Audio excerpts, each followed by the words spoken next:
听声音里面讲了声音发声的问题，第二个讲了语言。这语言讲的6个语言都是心神方面出现的问题，占语、正声、狂言、斗语、错语和言简。但言简正常的人也可以出现言简。那么我们这里些所讲的言简是在病中有痰蒙心神之类的时候出现的言简，所以都是心神的问题啊。第3个讲呼吸，听声音要注意呼吸的情况，呼吸要注意听听这呼吸的快慢。当然我们借助听诊器就可以听得到，是吧？平常我们是望诊看他的呼吸运动，胸式、腹式呼吸运动的起伏来看到呼吸。听诊的时候，借助听诊器的时候，听他是不是通畅、抽细，呼吸音是不是清晰，有没有杂音、挪音啊，这些情况。呼吸气抽，急去急余，呼吸很抽搐，呼啊吸啊都很大，去也去的很多，吸也吸的快加快，这种情况的是实症。呼吸气微，到底在呼吸没有呼吸？望诊的时候胸腹部起伏不明显，那么用听诊器听的时候，那个呼吸音降低，取去去取气进气呼或吸都显得比较慢，这多半见于虚症，这是常规。作为辩证来说是常规。第一是病态的呼吸，要注意这样一些问题，一个是喘，也叫做气喘，严格说就是一个喘，就是一个喘字。喘是讲的呼吸困难、急促、张口抬肩，病人感到呼吸困难甚至张口抬肩，张着口单坐这样在吐气，这就是喘。甚至鼻翼闪动，呼吸的时候鼻翼跟着一起一呼，鼻翼颤动，难以平额，所以躺下去更喘得厉害。为什么会出现喘的？与回脾神有关系。回主气，脾胃生气之源，神主纳气，因此说与这3脏关系密切。心有病可不可以出现喘呢？是可以出现喘的心病呢，我们山东中医大学庄则成老师就讲到，凡是心的病，不管心阳虚、心气虚、心血虚，都要加一个气喘在上面。当然心的病是可以出现气喘的，是不是一定要加上这个症状加上出来？那有的加了，有的没有加心阳虚痰浊水气凝心的时候，那气喘肯定明显。心血虚心阴虚，那就没有加心气喘。它凡是心的病都会出现气喘，回的病会出现气喘，心的病也会出现气喘。我们有的就加上去了。我这里说的是回脾肾和去气呼吸有关系。那么这种滑着急促，呼吸深长，气抽升高，呼去为快，这是实喘，就是头然病的时间不长，呼吸运动加快急促，呼吸有深长，呼吸的就是说频率这个呼去和吸入的这个气体都很多，升高吸收，在这里方式在这里呼吸可以听得到，去哪用听诊器在肺部听得到以后，我们人走进去都看到在出大气，都在这种情况，那是多半称为实喘。西医认为急气性，它属于急气性的呼吸困难，这种情况就可以出现什么问题呢？白喉、急喉风，它可以出现。白喉、急喉风，我们讲过，白喉是喉部有白膜、假膜覆盖白膜，那么急喉风是讲喉头急性的水肿、过敏性的水肿影响呼吸。那么由于它这个地方走射出了，就会出现吸不进去，吸不进去。那么这个机器实喘是不是一定就是机器性的困难呢？倒也不一定啊。西医它没有说这个实喘、虚喘，它不这样分，它只分吸气性的困难、呼吸困难，还有呼气性的呼吸困难。那么这种喉头受肘了，吸气体挤不进去的，那是它这种情况就是机器性的。那么这种情况应该赶快请气管切开，或者是气管插管，是不是啊？气管插管帮助他来呼吸吸进去。如果是病势缓慢，我们中医辨证的时候就辨实和虚，呼吸缓慢，呼吸胆浅，回活量很小，没有吸好多气体进去，头当然也没吐好多气体出来，是不是啊？那一个回活量大，呼吸运动加快，回活量大，声音都可以听得到在那里粗糙。那么这个缓慢，但是又显得这个呼吸困难的，声音微息低，那么这一种情况属于虚喘，觉得气不够用，哎呀，要深深的几口气才感到虚乎啊，稍微活动就出气更困难了，呼吸更困难了，这是虚喘。虚喘，西医有一种叫做呼气性的呼吸困难，就是实际上是回功能丧失，回的功能减弱了。那么回功能减弱应该说是属于虚的问题，回胀、回心病，回里面不能够容纳气体氢气。那么前面那个吸气性的呼吸困难是讲气体不能够经过喉咙，被阻住了，吸不进去。西医认为那是机器性的呼吸困难。那么这种回的功能减弱，回被实邪占领了，它不能够起到一个吸纳气体的作用，那它叫做呼气性的呼吸困难。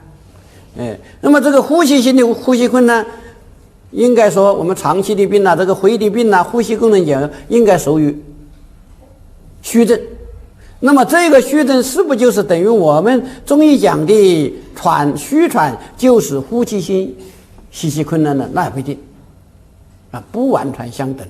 实喘回都是讲的回的病，喘是讲的呼吸困难，并不是呼吸被堵住了。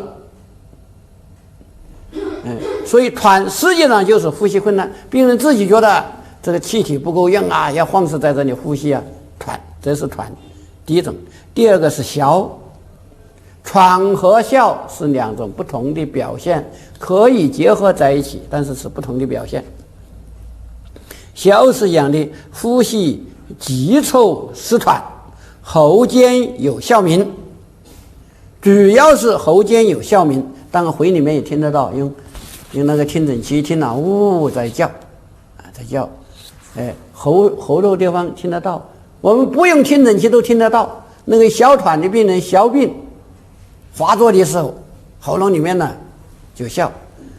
中医讲这种笑，各处形容它，喉中余有水鸡声。水鸡是什么？水鸡我们就是南方讲的青蛙，北方也有青蛙吧？就是讲的青蛙。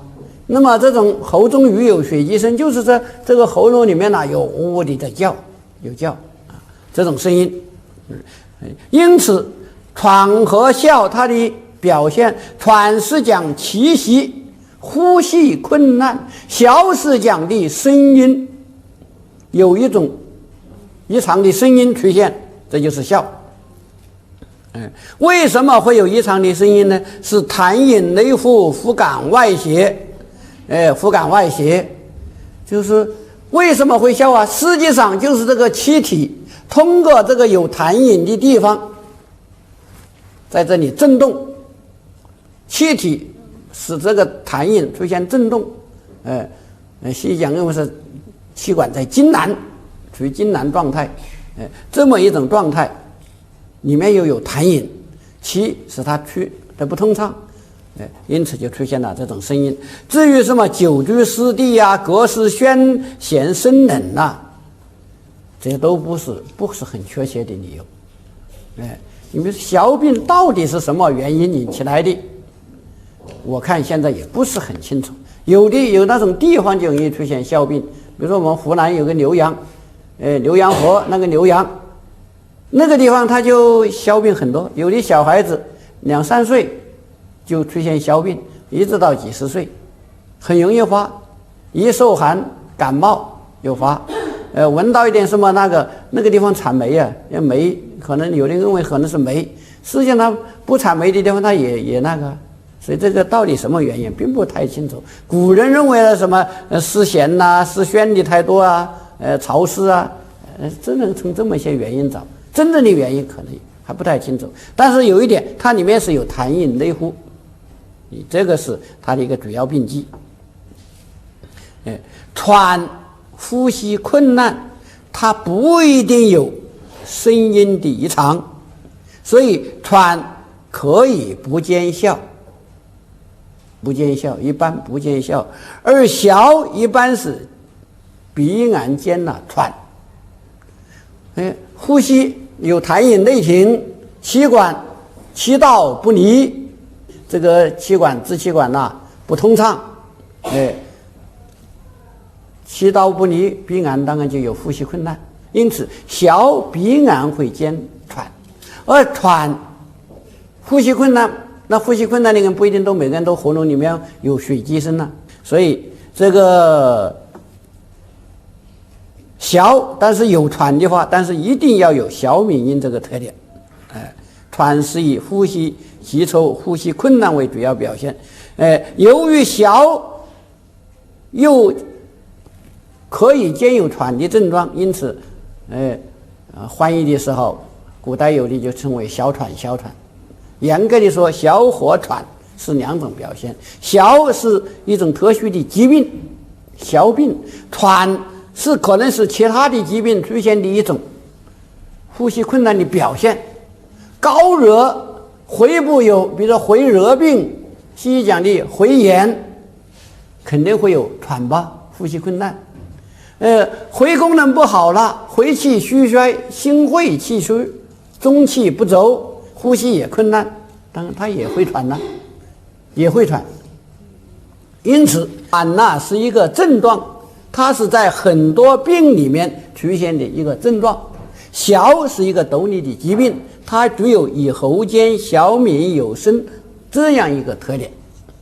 因此我们在国家标准属于在疾病诊断里面应该作为一个疾病的诊断。小是一个疾病，但是没有喘病。喘是哪一种疾病呢？很多病都可以出现喘，因此没有独立的喘病，只有一个小病。比如说我们回胀，它可以出现喘吧。回胀的特殊透的表现就是喘是个很重要的表现。心衰的时候也可以出现喘回热病可以出现喘都可以出现。所以喘是一个症状，小是一个病，从概念上应当把它加以区别。第3个是胆气。什么叫做胆气？这一点我们在教材讨论的时候讨论的比较久，教不要胆气。什么叫做胆气？又还有气少，或者说就少气，少气不走以息，有少气又有喘。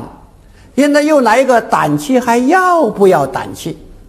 胆气的表现是什么？怎么样和喘和少气来相区别？讨论下来，大家觉得胆气是讲的直觉呼吸胆抽而不想接收，是自己觉得呼吸有困难，气胆不走以息的一种轻度呼吸困难。实际上就是比喘轻一点，你怎么知道它比喘轻一点呢？讲的什么？这里强调直觉呼吸困难。自己感到有点出气不盈，自己的感觉，失喘而不抬肩，气结而不弹声，只有直觉症状，他觉体征不明显。强调的是这么一种情况，自己感到呼吸困难，出气不盈，但是他没有像那个喘的张口抬肩或者是呼吸微弱，非常短浅那个喘的人，医生可以看得出来他在喘，胆气也有呼吸困难，但是医生可能没有看不到，只有病人自己怎么样？哎呀，觉得出气呼吸有点困难，有点出气不赢，自己这么说，自己觉得有气胆，不想接受这种表现，因此它属于一种轻度的呼吸困难，实际上就是说比喘要轻一点，这是第3种。这个6版教材也写的比较模模糊糊写了以后大家不知道怎么解释讲这个问题，最后大家就讨论是这么个结果。它有什么情况呢？虚症，因为喘有实和虚的区别，是不是它比喘轻微一点，轻度的喘。虚症的话，它往往就兼有声音低微，声音低微。实症的话，兼有胸闷、腹胀等等的，那是属于实症。所以这个喘胆气它是介于这个少气和喘之间的一种表现。这个少气，今后如果说这个呼吸感到很微弱，接气不到，气少了，一严重一点，那就是少气了。喘、胸闷，感到有点呼吸困难，再严重一点，那就变成喘了。所以重则为喘。第4个是少气，就是细微，呼吸很微弱，很微弱。少气是讲的呼吸微弱而声音低，气少不周以息，言语无力，属于居虚劳神，虚劳虚症。最主要的虚，主要恐怕是心肺气虚心肺虚了，少气不周以息，气太少了，讲话没有声音，少气难言，气胆难言。气胆和少气怎么区别？一般说少气比那个气胆严重一些，虚症的气胆要严重一些，那个实症的胆气又比那个喘要轻一点，是这么一个关系这就是少气、胆气和喘这3者的关系我们现在这样解释是不是合理恰当？怎么区别？因为如果说这个教材里面把胆气拿掉了，大家为什么说实际上这个胆气和少气喘之间呢它是介于中间的这么个状态。如果拿掉了的话，因为是大家一般都这样写，历来的书上都有胆气这个概念，我们讲文整的时候不讲这个胆气恐怕不好交代，所以还是要保留。要交代怎么样去解释这个问题，6版就解释来解释去好像不好解释。我们现在就明确，他是自觉的呼吸有点困难，但是他觉不明显，你没有看到他在这里张口抬肩感到气息微弱看不出来，是自己一种感觉。如果这种感觉实症的话，他还胆气严重一点，就变成喘了，实喘。外面看得到了。如果在这个虚症的这种胆气接气不上，自己觉得有点气少不周以息，那么严重的时候就变成少气了。因此它介于这么一种情况之间，就是直觉呼吸有点困难，他觉症状不明显。这个少气应该他觉也看得到呼吸很微弱，他自己感到没有气，呼吸也微弱，那就是少气。喘，看到他的张口抬肩感到闭止甚至都感到很困难，那就是喘。因此喘和少气的他觉症状明显一些。第2个讲呼吸听诊呼吸音的异常，这是新加的内容。为什么把这些内容加上来？这就是在编教材的时候各门教材主编在那开的时候，我们长春中医学的任继学老师、任继学教授就讲，中医听诊器，中医早就也有，古代叫做听诊仪并不完全是西医。当然，用个金属的探这个接头啊，用橡皮来传导，橡皮管传导，这是西医那个的。中医国粹直接就是一个木头听，它是中医国粹有一种听诊木，听的这种木啊，听声音的这种木头接在耳朵上，那么这个声音、听声音、听呼吸音这些东西都能够为中医辩证，为什么我们中医诊断就不能用啊？是可以用，因此大家也就写上了一点，但是又不能写得太多，一写得太多了，那么西医诊断学它还要讲的，我们这里讲一些基本的知识。这个听诊的呼吸音一般是要借助听诊器来进行听。要听什么呢？要请我们同学有这么一点概念，就是怎么样为中医辩证服务。呼吸音有回泡呼吸音和支气管呼吸音两种。回泡呼吸音是在回里面，支气管呼吸音是在气管的地方。因此，什么是回泡呼吸音？听上去就好像这个微微的风在吹动一样的，有这么一种轻轻的声音，呼的这么一种声音，好像在刮风，风刮得不猛烈。用听诊器在回里面一听就可以听得到。回的大部分题就因为每个回都有回泡嘛，是回的回泡，出现的这种声音。这种声音我们中医也可以听一听，目的在什么？为辩证服务。怎么样的服务？就是呼吸音增强，这个呼的声音呢，很强很粗糙，说明什么问题啊？我们前面讲喘呐什么的啊，都喘呐，胸这个张口抬肩呐，呼吸困难，呼吸咳嗽是实症热症。那我现在用个听诊器帮着我们听，而不是平常呼吸粗糙，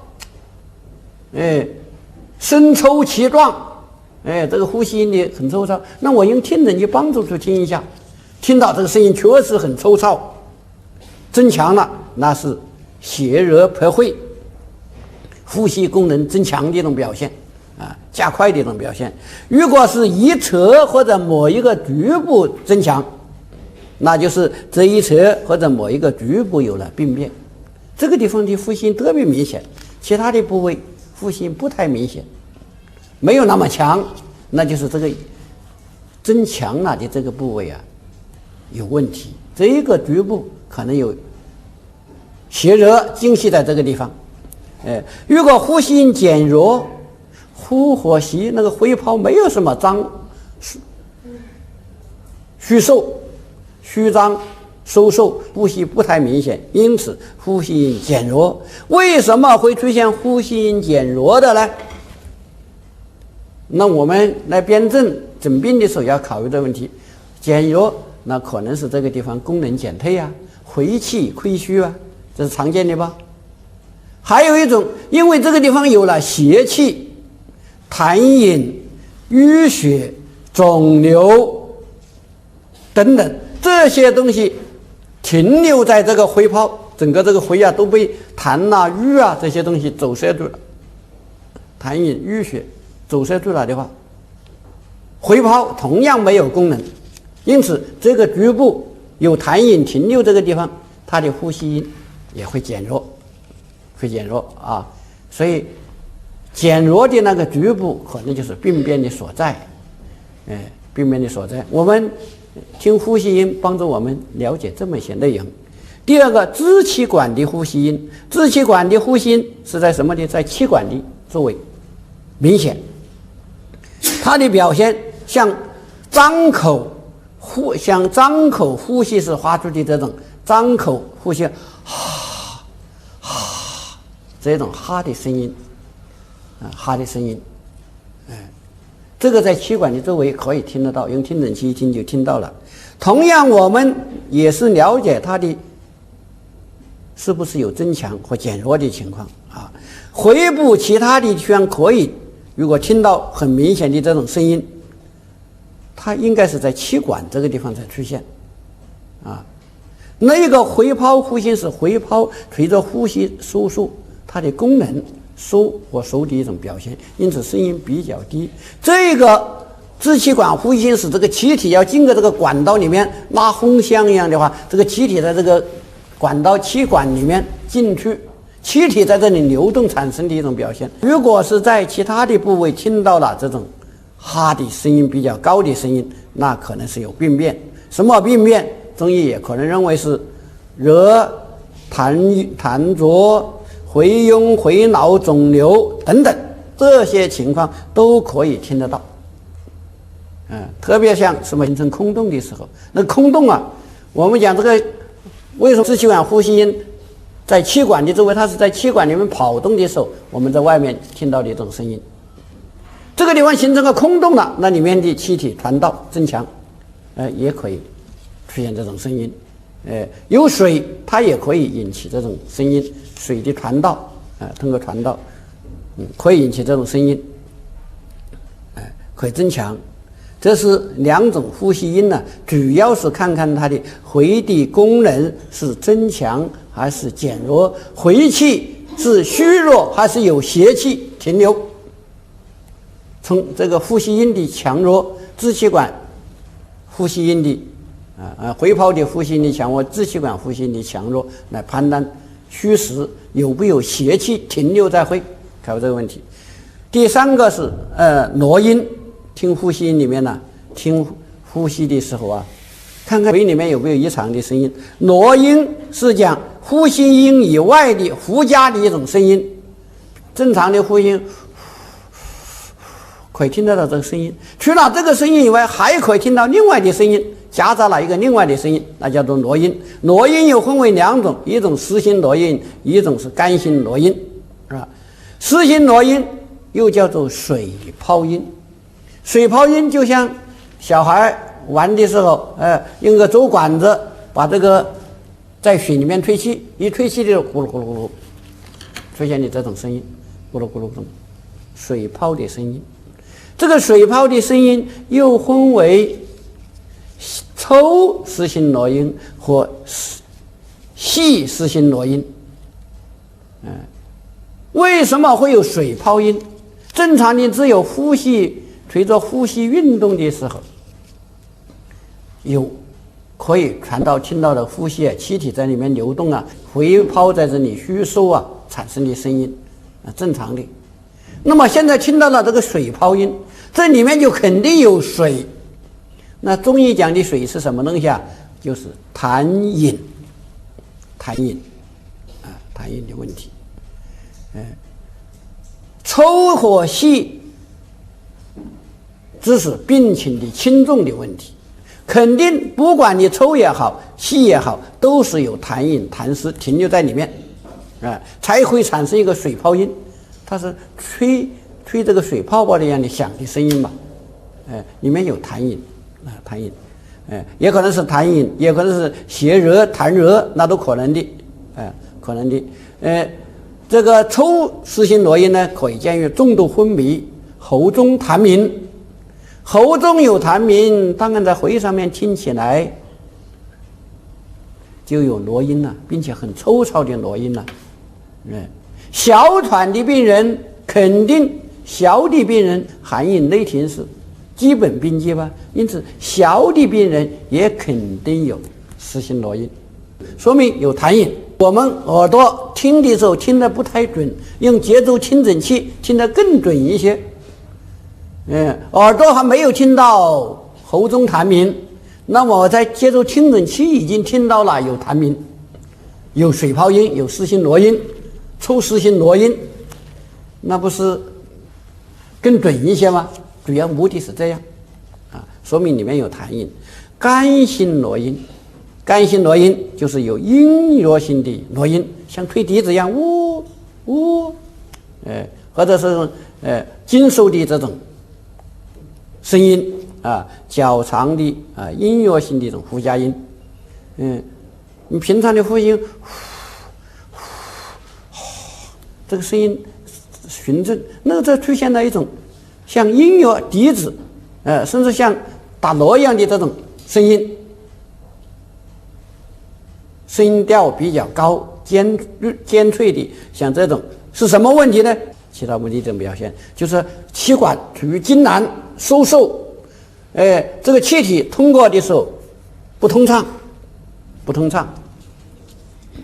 可能是有痰饮，也可能是淤血，也可能是肿瘤等等，邪热或者寒邪气凝导致气管痉挛狭窄，这么一种状态，反正气体通过不顺利了，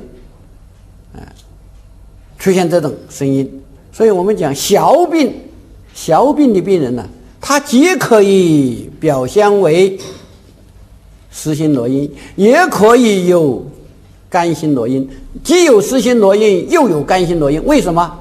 小病它的病理特点就是痰饮内糊，气道不利，气道不通畅了，气道不利就有可能产生干性络音，痰饮内糊就可能出现水泡音、湿性络音。这些是为了帮助我们增强听诊，借助这个听诊器来听到病变的声音。呼吸讲这么3种情况。第4个咳嗽，咳嗽什么叫咳嗽啊？反正大家都知道，咳出来这么一种声音，从喉咙里面发出来这么一种声音，气体冲出来。这个咳嗽过去啊，什么叫咳，什么叫嗽？古人有这个区分，有声无痰叫做咳，实际上就是讲的干咳，是吧？这个古人叫做咳。有痰无声，就是说吐出来就是痰，他并没有咳了半天吐个痰，一数就是这样的呼一下，他就痰就吐出来了。这没有咳嗽的动作，没有咳嗽的声音而吐出痰的，古人叫做嗽。把又有咳又有吐痰的叫做咳嗽，古人是这样分。实际上我们现在没有这么严格的分。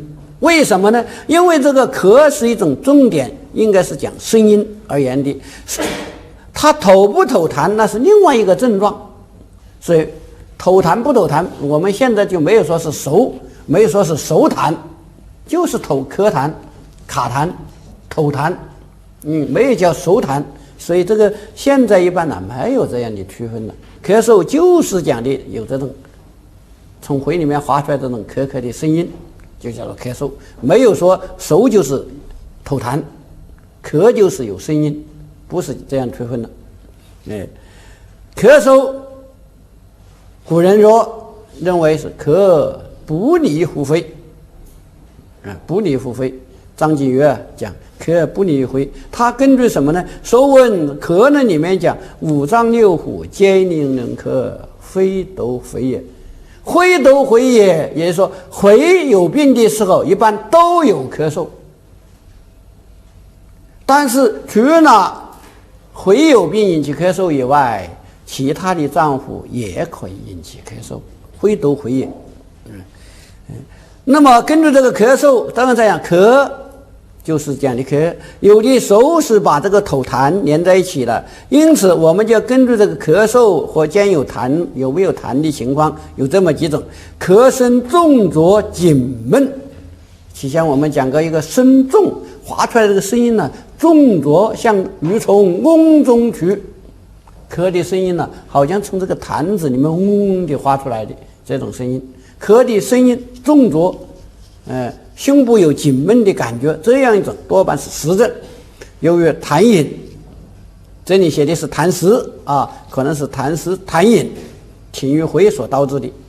如果咳嗽轻轻低微，声音不高，声音比较清楚，不是咳的声音呢很沉重，但里面有湿邪痰饮，这个咳嗽声音很清脆，声音又不太高，多半是肺气虚损、肺气不周了的表现。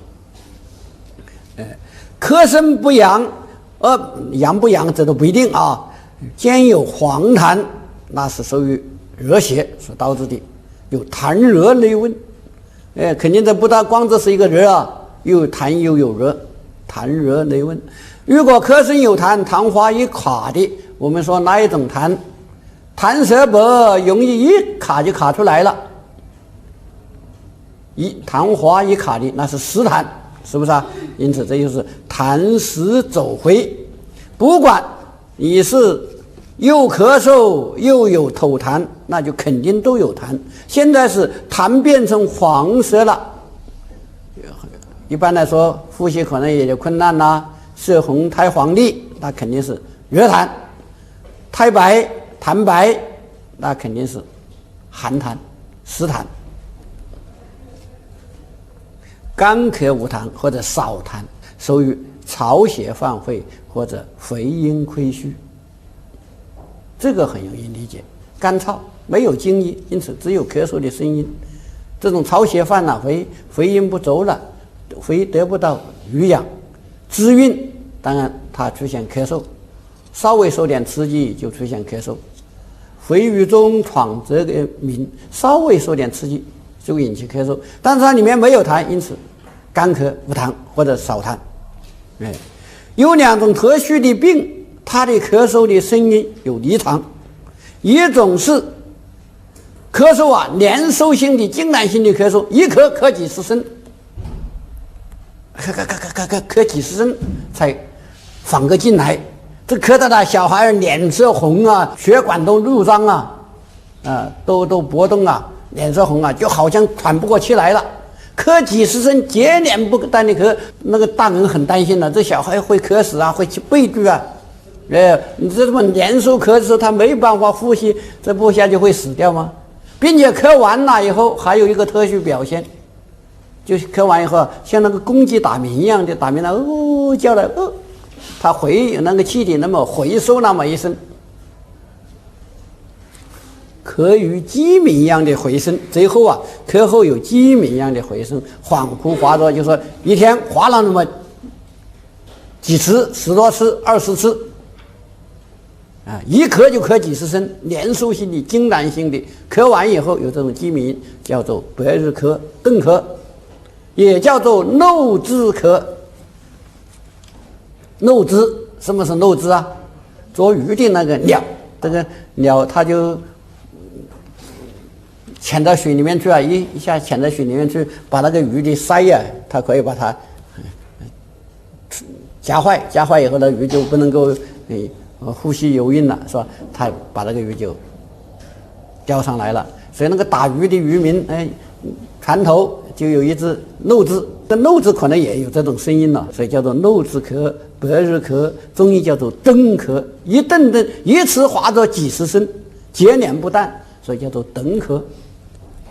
还有一种咳与喘回，咳的声音呢，喉咙像狗这样叫一样，实际上可能要像狼嚎这狼晚上那叫，是这个咳嗽的时候又像喘回这样的声音，就是声音是嘶哑的，呼吸困难，像喘回的咳嗽，像那个狗一样那你叫嘶哑的声音咳出来，这是白喉的一种表现。